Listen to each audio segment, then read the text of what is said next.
Fala pessoal, começando aí mais um fechamento de mercado, hoje dia 12 de fevereiro, iniciando não, fechando mais uma quarta-feira e vamos aí para as atualizações do dia. E que dia, hein, meus amigos? Que dia!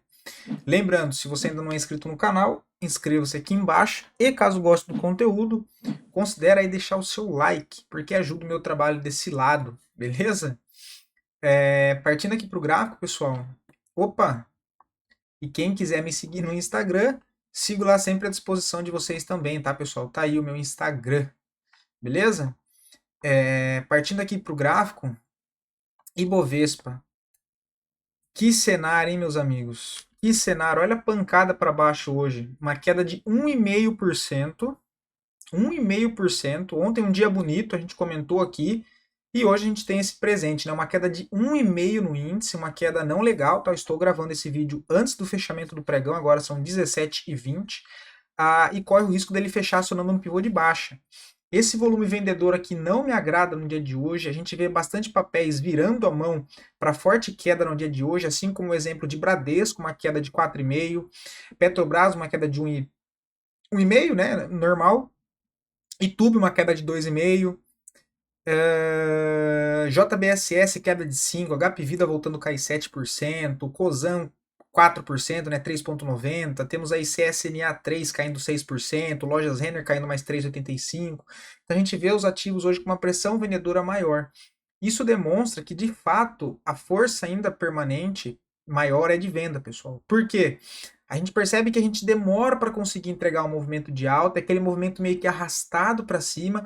Só que quando a gente tem um movimento de queda, a gente vê muito mais agressão, a gente vê pancadas mais agressivas de queda. O exemplo aqui, olha. A gente vem e se arrasta 2 dias, olha. 1, 2 para tentar fazer um movimento de alta. Quando ele faz um movimento de queda, olha a agressão como ela é muito maior em uma barra. Aí tenta subir de novo, se arrasta. Um dia que ele chega a subir bem e devolve, fecha na metade, depois ele consegue subir outro. Hoje, em um dia, olha a pressão vendedora. Então a gente, né, sobe se arrastando e quando faz o movimento de queda tem muito mais agressão, ou seja, a força predominante ainda segue de venda. O cenário tá interessante para aquela tentativa de pivô que a gente comentou, mas se de fato fechar assim hoje, começa a gerar um pouco mais de viés um pouco mais negativo, tá? Porque já comentei, apesar dessa movimentação de alta no curto prazo, a gente tem que lembrar que a gente está numa tendência principal de baixa e batendo cabeça nessa linha de tendência de baixa nesse momento. Tá? A gente tentou armar aqui o pivô, falhou pela segunda vez, né? Olha, a gente tentou a primeira vez, falhou, tentou a segunda, tá falhando. Se ele fecha abaixo desse fundo, ele confirma um pivôzinho de baixa. Esse volume aqui não me agradou, né? Esse volume aqui não me agradou. E como a gente comentou lá no vídeo de sábado, essa semana e a próxima vão ser definitivas, né? Provavelmente vão definir se a gente vai tentar um movimento para cima, romper o 127 e tentar buscar o 131, se a gente vai perder ali a região do 124, 123 e retomar o movimento principal de baixa, e aí o alvo passa a ser aqui embaixo, tá? Que é lá a região do 119, 118 mil pontos, tá? Então estamos aí numa região decisiva, mas esse fechamento de hoje certamente não me agradou, tá, pessoal? Dito isso, partindo pro dólar, também parado, inclusive caindo no dia de hoje 0,20, né? Então a gente tem bolsa para baixo, dólar para baixo também, um cenário meio. Quem já jogou Mario Bros, Mario Brother aí do Nintendo, né? Não tinha uma fase que você tem que ficar pulando um monte de coisinha, aí você, né, abaixa, vem um negócio, você pula, passa outro girando. A gente tá assim na bolsa, né? Você arma uma compra pequenininha, ele sobe 2, 3 dias, pancada para baixo. Então você tem que ir esquivando, né? Situação complicada. Ai, nossa bolsa tá osso, hein, pessoal? Meu Deus. Dólar segue aqui numa região travada ainda. Acredito que vai entrar volatilidade nas próximas semanas, tá? A gente está numa região aqui entre as médias, né? Olha, então preço preso entre as médias e próximo a regiões de suporte ou de resistências ainda. Contração de volatilidade, tá? Então deve entregar movimento direcional, seja para cima ou seja para baixo. A tendência no curto prazo do dólar é de baixa. Se ela não segurar e de fato romper média móvel de 200 com agressão vendedora, o que parece ser o mais provável dado o volume dessa semana, tem zona aqui, se ela perdeu 5.745, alvo 5.670, tá? E aí, lá embaixo é o alvo principal, 5.520, tá? Partindo lá fora, deixa eu ver se está aqui igual para vocês. S&P também totalmente travado, tá? Uma queda aí de 0,23, segue congestionado para acionar pivô só acima dos 6.130, não vou perder muito tempo aqui. O índice da Nasdaq, mesma situação, segue totalmente congestionado. O Brent, hoje também uma queda feia, olha. E aí a gente já começa a pensar aqui, olha, que essa falha, a possibilidade de ser isso aqui, ó, movimento de baixa, ele tenta retomar a movimentação de alta, não consegue, deixa um topo. Se vier para perder esse fundo, ele aciona um pivô de baixa e volta à estrutura de baixa no curto prazo, e o alvo sendo lá a região dos 72 ou 70, 71 dólares. Tá? Então o petróleo acabou perdendo bastante força. Minério de ferro ontem confirma o pivôzinho, abre espaço para buscar 112, movimento também aqui interessante, volume comprador, o fluxo comprador aqui ascendente já há 2 semanas, o que é interessante, tá? O que leva aí a uma situação, né, um detalhe positivo para o índice. O DXY segue também aqui meio fraco, congestionando nessa zona de suporte. Se ele perde essa região e arma um pivôzinho de baixa, o alvo é lá o 105, tá? Vou até marcar aqui. O alvo sendo essa região. Amarelo. Deixa eu excluir esses alvos para cima por enquanto.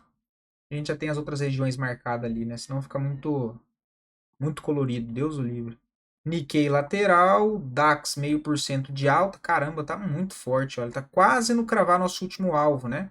Que é lá nos 22.350, ok? Hang Seng hoje corrige. Normal, né? Subiu ali em linha reta. Bolsa da Rússia também sente um pouco no dia de hoje, não consegue dar continuidade na alta. O Dow Jones também segue aqui consolidando. Para acionar pivô de alta, precisa romper 45.185. Temos o ouro, que volta a corrigir, né? Tá corrigindo lateral, mas tá muito forte, né, cara? Mesmo esticado, olha. Tentaram jogar para baixo. Hoje ele já recupera, tá muito mais com cara de uma correção aqui lateral para continuar subindo, tá? O que eu sempre digo para vocês, isso é um sinal de alerta, ok? Próximo alvo 2.970. A prata, lindo movimento, cara. Lindo movimento. Olha, para quem gosta aí do trade de correção, tá aí um exemplo agora aqui nas commodities, né? Na prata, olha lá, trade de correção. Ó. Vem na mínima, ou vem na média móvel de 20, né? Não é aquela correção na média móvel de 9, rompeu a máxima, aciona uma compra, stopzinho aqui embaixo. Aí para acionar o pivô um pouco mais acima. Tá? Mas tá bem bonito o gráfico da prata. Passa a ter alvo lá nos 34,84. 35 dólares, tá? As criptos voltam a dar uma leve, não dá nem para chamar de reagida, né, pessoal? Porque ainda segue lateral, né? Bitcoin segue aqui lateral, tem suporte nos 90 mil dólares e resistência nos 108.700. Deixa eu só dar uma olhada no ABV, ver se tem alguma coisa aqui. Vamos ver se tem alguma coisa interessante no ABV. Também nada, por enquanto aí segue correção normal, tá? Ethereum dá uma reagida no dia de hoje, né? Uma alta aí de 3,24, olha, esse outro cenário aqui, tem uma linha de tendência de alta que passa aqui, tá? Olha, esqueci de mostrar para vocês. Tem uma linha de tendência de alta no Ethereum que passa nessa região, que é uma linha de suporte interessante. Já falei para vocês, como identificar uma zona de resistência ou de suporte que é mais relevante uma do que a outra. É quanto mais antiga ela for e quanto mais testes aquela determinada região tiver, mais importante ela se torna. Então aqui a gente repara que teve 1, 2 testes aqui embaixo. Aqui não chegou a testar mais a mesma região. Aqui ela também testou, olha, e criou uma zona de suporte forte. Nessa região aqui, olha, pode ver que essa zona, é até interessante isso.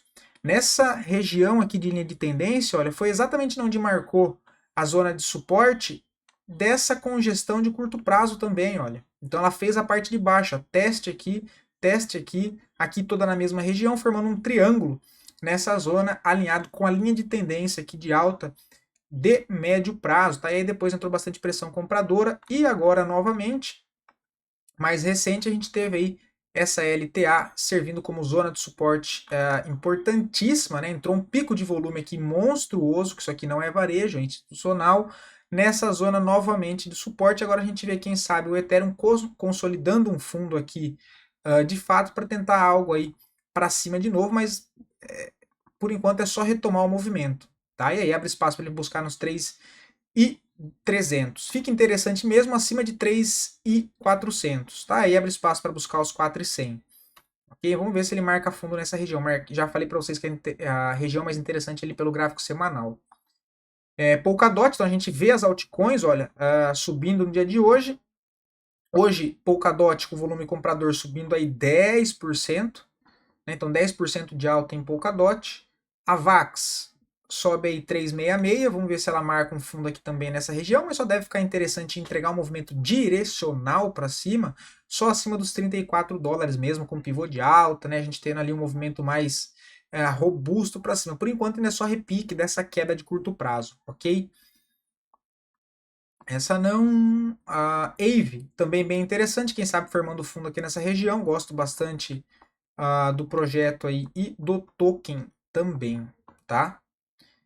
MakerDAO se recuperando, hoje uma alta de 6%. Olha, o primeiro passo positivo é o papel começar a negociar acima dos 1.100, que é ele voltar a negociar acima dessa última zona de suporte que foi perdida, que de fato é uma zona de suporte interessante, e é interessante que ele volte a negociar acima dessa região, pivotando para cima para trazer novamente a expectativa de não tendência de alta, mas a expectativa de alta novamente dentro do papel, ok?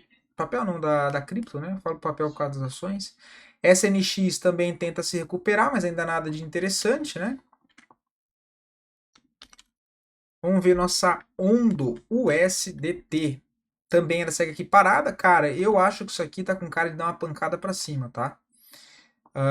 Tem cara de acumulação, vendo uma movimentação forte de alta, faz uma correção em processo de bandeira de alta, tá? O próximo alvo disso aqui, olha, é lá em cima nos 2,95, tá? Que é o alvo projetado desse primeiro movimento aqui, olha. Se a gente for projetar essa outra perna aqui para cima, tem alvo bem mais lá para cima ainda. Mas deve se desenrolar, de fato, se a gente entra numa out-season, né? Que por enquanto ainda não tem demonstração disso, tá? De fato, ainda as altcoins estão bem fracas. Link também nessa região, quem sabe formação de. Formação não, porque já tem um fundo aqui, né? Então acho interessante essa região. $18, tá? Para cima busca 25 e 30, mas ainda assim dentro de uma congestão maior, ok? Dito isso, lembrando, tá, pessoal, para quem gosta aí de criptomoedas, de saber das informações, eu sempre mando bastante dados, bastante notícia, tudo relacionado à rede dessas criptos que eu mostro aqui para vocês, lá no grupo nosso do Telegram, tá? Que é o grupo aqui da galera do YouTube, enfim, que é onde eu mando lá, sempre vou atualizando durante o dia, beleza? Então o link eu vou deixar aqui na descrição para você entrar lá, ok? Eu vou mostrar aqui rapidinho, olha. Então é esse aqui, ó, InfoCrypto, tá? InfoCrypto, tem bastante dados que eu mando lá, né? Dados de rede, de ETF, de índices, enfim, tem muita notícia e análise lá diferente que não só gráfico, ok? E aproveitando, já que a gente vai partir agora para as ações aqui dentro da nossa bolsa, eu criei também o grupo aqui do Full Trader YouTube Análises, tá? Onde eu mando estudos, contexto técnico lá, como forma educacional também, ok? Eu vou deixar o link aqui embaixo na descrição. Dito isso, voltando para a bolsa, as duas ações que melhor performou no dia de hoje, em sequência das duas piores performances no dia de hoje, e depois a análise é pedido de vocês. Mais uma vez, tá, pessoal? Muito obrigado pela participação, muito obrigado pelos feedbacks, pelas sugestões também. Estou sempre aí aberto para receber e para ouvir vocês, então fiquem sempre à vontade aí pelos comentários, beleza? Mas aqui fica a minha gratidão aí, meu obrigado pelos comentários, pela participação de vocês, porque eu digo que sempre aqui o conteúdo é uma mão de via dupla, né? Eu entrego aqui o conteúdo para vocês, mas é interessante também ter esse feedback, porque eu entendo que vocês estão entendendo o que é o mais importante aqui, poder contribuir para o conhecimento e para o entendimento de vocês na hora de analisar os gráficos ali no dia a dia, principalmente para ajudar na tomada de decisão sozinha, beleza? Carrefour, cara, olha lá. Então, o ativo que a gente trouxe aqui de contra-tendência, lembra? E entrou um volume aqui, pessoal, monstruoso, tá? A gente comentou, o papel chegou a pagar 25, 30%, né? Que era até levar a compra foi aqui embaixo, no semanal, para tentar trazer até aqui, olha, deu 25%. né, que eu mostrei ontem para vocês. Tão bonito. Carrefour agora passa a ter alvo lá nos 8,24, tá? Bem bonito. Outra que segue subindo hoje, mesmo com o mar vermelho na nossa bolsa, é TIM3. Também foi um ativo que eu trouxe aqui para vocês. O papel aí fez um pivô de alta, retorna a tendência de alta no curto prazo e agora busca alvo nos 18,65, que seria ele retestar a zona de topo principal lá em cima antes do início dessa última pernada de baixa aqui no curto prazo. Tá? Então, bonito pivô, alinhado, rompimento de linha de tendência, né, de canal de baixa aqui. Por que canal de baixa? Porque eu só tirei aqui para não ficar muita coisa, né? Deixa só como uma linha de tendência, mas tinha um canal de baixa aqui, ó. Ele rompe o canal de baixa, faz o movimento, passa acima das médias, corrige, arma o pivô de alta, bonito movimento. E o contexto que eu comentei do dólar para vocês é exatamente sobre isso aqui, pessoal. Esse contexto de congestão nas médias, olha. Quando ele sai para um dos lados, ele sempre dá pancada, tá? Sempre dá pancada. Por isso que eu comentei ali a questão do dólar com vocês, tá? HP Vida, agora as duas quedas, hoje caindo 7%. Ficou bem feio, né? Inclusive. SNA3 também é uma queda bem feia hoje, olha, volta a cair 6%, volume monstruoso de queda. Abre espaço aqui para 7,44. Tava apostando que o papel ia tentar pelo menos pivotar para cima, rompendo esse topo, para tentar buscar algo para cima. Perdeu bastante força, com certeza acionou venda do semanal e volta dentro da tendência de baixa principal. Olha lá, a vendinha. Perda de mínima, trade de correção acionado no semanal. Só antes da gente partir ali para o pedido de vocês, mostrar outra também que é Vivo 3, né? A gente viu TIM, a gente tem Vivo 3, olha lá, também acaba se andando na contramão do mercado no dia de hoje, puxa aí 0,5% de alta, né? A gente montou a posição aqui embaixo para mostrar para vocês para fazer o estudo, né? O papel também está se desenvolvendo bem, eu cantei a bola aqui embaixo para vocês, olha. No mesmo vídeo de Carrefour, inclusive ontem eu estava olhando aqui o vídeo, depois que eu terminei, que eu pausei o vídeo para vocês ali de Carrefour, aqui logo em seguida já era de Vivo, né? Não sei se vocês repararam isso, mas foi ali que eu comentei também de compra de Vivo aqui embaixo. Outra do mesmo setor que a gente olhou agora, que era a Carrefour, que também foi uma das que subiu hoje, foi a Açaí que eu trouxe para vocês, olha. Hoje também é o papel que se mantém aí, mesmo que leve alta de 0,15, mais frente ao mar vermelho da nossa bolsa, ainda aponta para cima. Agora sim, a análise de vocês, Cogna 3, acho que aqui já foi, tá? De curto prazo, não vejo mais nada para fazer. Quem está posicionado já deveria ter feito uma saída parcial, talvez até finalizada a operação, dependendo de onde ficou posicionado. No momento não faço nada, tá? Vou esperar uma correção, deixa corrigir para depois ver se o papel arma, consolida um fundo para tentar um pivô de alta, tá? Algo parecido com isso aqui, olha.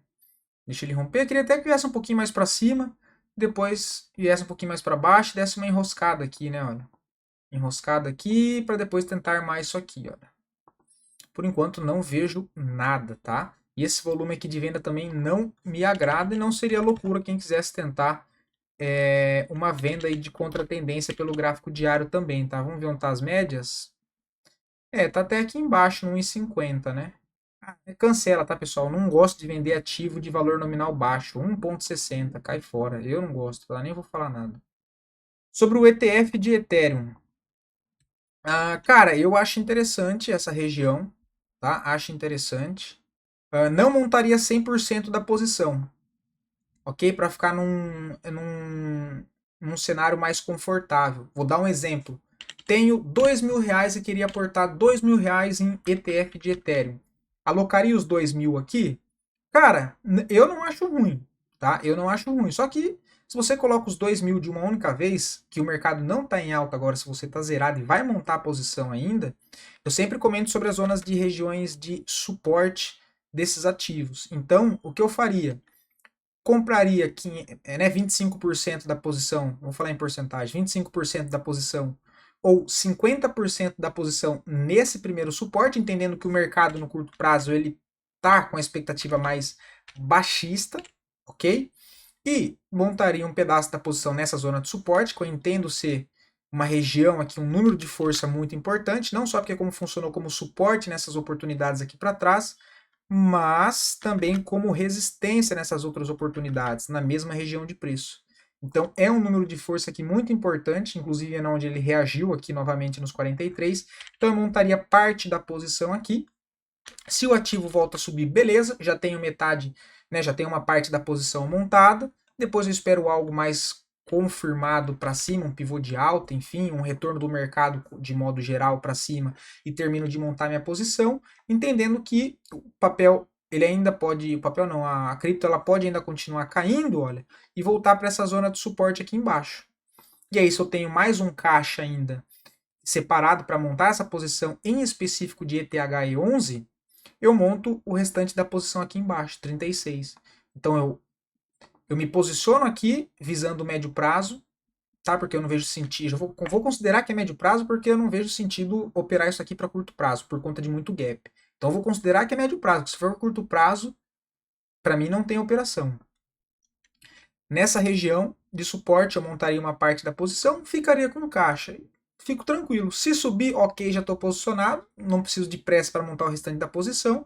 Se o mercado ainda continua vindo mais para baixo, na movimentação de baixo de curto prazo, eu monto o restante da minha posição nessa outra zona de suporte, que também é uma zona de suporte aqui muito relevante na zona aqui dos 37. E aí termino de montar minha posição, se for o caso aqui, e aí fico muito mais confortável, né? Porque aí eu consigo jogar um stop de segurança bem mais para baixo disso aqui, olha. Tem outra zona de suporte aqui nos 31. Tá? Então, dessa última zona de suporte até lá embaixo, são 16%. Tá? São 16% que para ETF de cripto de médio prazo, para ser bem sincero, tem que estar disposto a correr um pouco mais de risco. Tá? Porque stop de segurança de 15% para ETF, você vai acabar sendo estopado aí toda hora. Tá? Então, já para mim, na minha opinião, sendo ETF ou sendo cripto, tem que ter um apetite de risco maior. Porque eu não deixaria de fato um stop de segurança de 15% aí não. Colocaria no mínimo 20, 22%, 25%, tá? Porque é muito mais volátil, tem muito mais gap. E se eu estou montando uma posição para médio prazo, eu não quero ficar sendo tirado da posição a todo momento. Então eu preciso estruturar aquilo muito bem feito. Não é fazer preço médio para trás, pelo amor de Deus. Veja bem, fazer preço médio para trás é você comprar o valor total que você queria de ETH-E11, R$ 2.000 nessa região, o papel cair, você não tem uma definição de stop, não saber o que você está fazendo, já alocou o que você queria alocar ali, vê o papel cair mais 50% e começa a colocar dinheiro de fora para fazer preço médio. Isso é uma coisa, veja bem, pelo amor de Deus. Outra coisa é fazer o que eu acabei de falar aqui, que é montar a posição. Eu tenho R$ 2.000, eu quero montar R$ 2.000 em ETH-E11. A tendência de curto prazo é de baixa. Quais são as zonas de suporte interessantes? São essas. Eu não vou entrar com os R$ 2.000 agora. Eu vou entrar com 1.000, ou vou entrar com 500, que seria 25%. Porque se o mercado continua a tendência de baixa, eu ainda tenho caixa para montar essa posição em específico que eu pretendo levar para o médio prazo, um pouco mais para baixo em pontos que eu entendo ser interessante ainda e que me deixe confortável. Então ela vem para outra zona de suporte, o mercado ainda está para baixo, ainda está travado. Eu monto mais um restante naquela posição. E se for os 25%, você montou 25% aqui, 25% aqui, você fecha 50% de uma posição. Então você está posicionado e ainda tem um caixa. Se o mercado começa a subir, não tem problema, você monta a posição para cima também. Se ele continua indo mais para baixo, você termina de montar a posição mais para baixo. Beleza?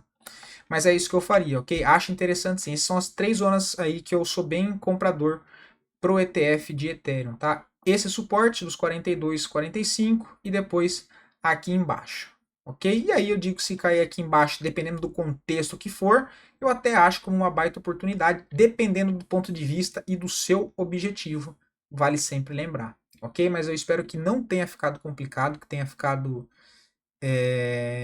simples de entender. Isso vale para qualquer outro ativo, não só em específico esse.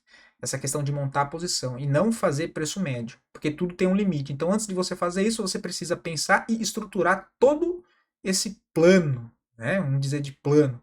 Porque na pior das hipóteses, beleza, eu estou montando essa posição, acreditando na minha tese que o mercado ainda é para cima. Mas se eu tiver errado, que é 50% de chance, na onde que eu vou estopar, por que que eu vou estopar, e se todas essas regiões onde eu quero montar a minha posição, até fechar 100% dela, até onde eu vou montar essa posição, E depois disso, onde seria um stop meu de segurança, né? E esse stop de segurança, ele vai ser quanto em porcentagem depois da minha posição que eu quero montar de 100%? Né? Porque senão você vai montando a posição sem fazer todo esse plano, e aí você monta uma posição, depois ele continua caindo, você já montou a posição, e você fala, você pensa assim, pontos, mas e agora? Onde eu vou estopar? Onde que eu vou encerrar? Né? Porque entre eu entender e ter a tese que o mercado ainda é para cima e ele de fato ir para cima são coisas diferentes. Então eu tenho que montar a minha tese, mas se preparar para o pior. Beleza? Enfim, espero que tenha ficado claro, tá? Mas acho bem interessante essa região aqui sim. Se a gente pudesse colaborar com as médias, vamos ver o gráfico semanal. O gráfico semanal já está embaixo, mas a zona ali de suporte mesmo. Vamos dar uma olhada no mensal. Mensal também, assim, graficamente não tem nada de fato interessante que as médias podem nos auxiliar nessa análise. É mais aqui a região de fundo aqui mesmo, tá? Então essa região aqui toda eu acho uma região bem compradora, tá? Toda essa região aqui, porque tá dentro dessa última barra aqui de pressão compradora, o que não é varejo que faz isso, tá? Então toda essa região aqui eu entendo ser como compradora do papel. Nossa, falei pra caramba, né, pessoal? Perdão. Solana, mesma situação. Não vou repetir tudo que eu falei lá, mas o intuito é o mesmo.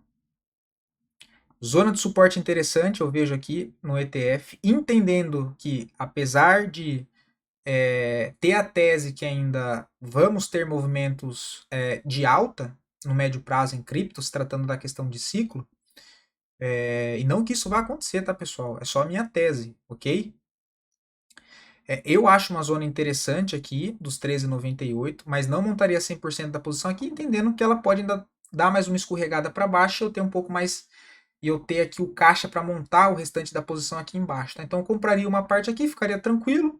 Se o papel explode para cima, pois bem, coisa linda. Monta a operação pagando mais caro, não tem problema nenhum nisso. Só quer montar para baixo, né? Só quer montar a posição pagando mais barato depois que suba, nem sempre, né, meus amigos? A gente tem ter consciência. Às vezes você vai ter que pagar, você vai pagar mais caro, pagar a favor, né? Assim, entendendo que aquilo ainda vai ficar mais caro, né?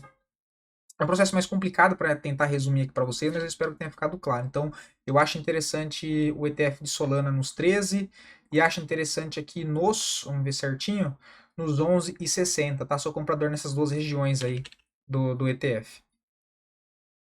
CEMIG, eu não lembro se vocês. Agora eu não lembro se tinham pedido CEMIG, mas enfim, tá aqui, eu vou falar. Por enquanto, não deu nada, né? O estudo que a gente montou ontem, o stopzinho tá aqui embaixo, ó. 10,84. Inclusive, bonito contexto de correção, olha lá. Faz movimento de alta, corrige na média, rompeu a máxima, compra, stopzinho na mínima. O pivô ele só aciona aqui em cima e quem é mais conservador espera o pivô, tá? E outra aqui também, olha, do mesmo setor, Engie 11. Né? Engie 11 também aqui corrigindo lateral, normal, tendência principal ainda é de baixa, né? Se a gente olha ali pelo semanal, por enquanto foi só um repique, né? Começa a chegar próximo da média móvel de 200, já começa a sentir mais e dá uma enroscada nessa região. Beleza? Bom, acho que é isso, pessoal. Vou ficando por aqui. Espero poder ter contribuído aí com vocês no dia de hoje. Tudo mais, um abração, fiquem com Deus e até o próximo vídeo, pessoal.